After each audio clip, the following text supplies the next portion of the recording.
8e question. Alors, la partie administrative de l'État prend-elle trop de place, t'empêchant de trouver du temps pour gérer la partie travail pur?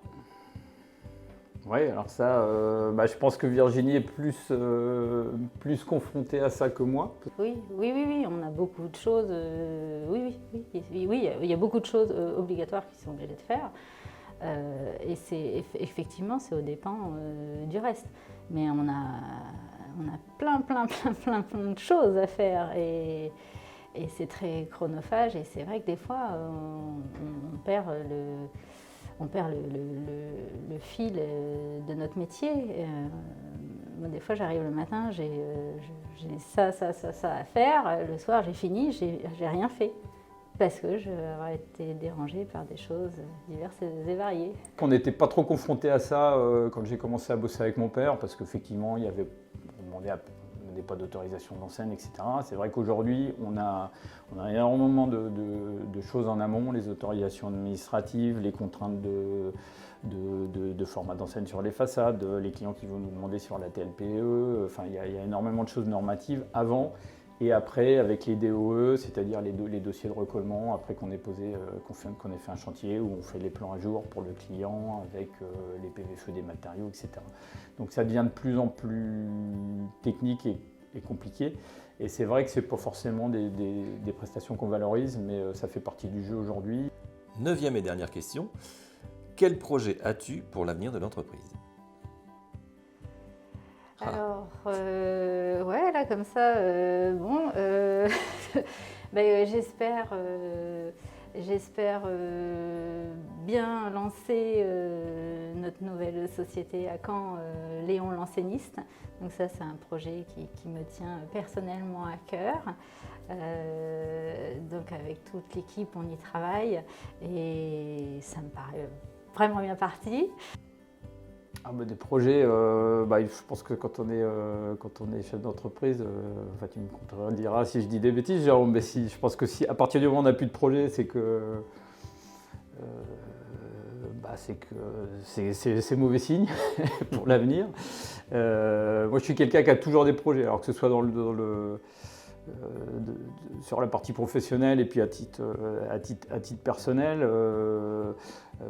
On a eu suite à, je l'évoquais brièvement, des soucis de personnel sur Caen. Je dirais que ce que je me rends compte un petit peu avec l'expérience, c'est que des contraintes, des choses qui, quand on a 30 ans, vont nous toucher un salarié qui dit je vais partir, ce qui peut arriver, c'est la fin du monde, etc.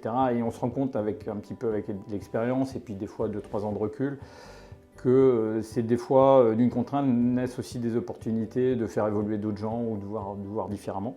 Donc là, on est en plein dans la organisation de Caen avec la fusion de nos 2 anciens sites, Caen-Néon et Léon l'enseigniste, Caen-Néon et Luxafleur, qui vont devenir Léon l'enseigniste. Donc sur une nouvelle dynamique avec une équipe qui cumule quand même 55 ans d'expérience derrière elle au minimum. Et puis on va redynamiser un petit peu l'image, etc. avec le savoir-faire des salariés qui sont restés.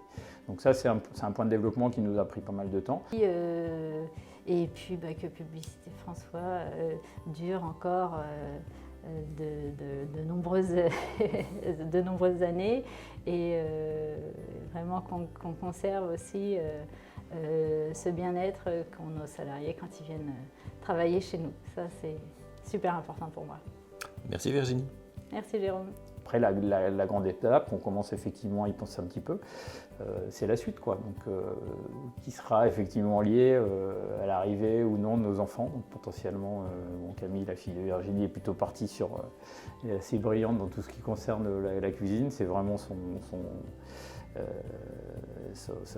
qu'elle aime faire et ce qu'elle fait bien. Donc là, de ce côté-là, on ne sait jamais, il y a des revirements de situation, mais je ne pense pas que du côté de Camille, elle intègre un jour l'entreprise. Après, j'ai Eugène, qu'on a vu d'ailleurs dans une interview, potentiellement, peut-être qu'il pourrait être intéressé. Moi, j'ai mes 3 fils. Après, le message que je voudrais leur dire à tous les 4, et à Camille aussi d'ailleurs, c'est faites ce qui vous plaît.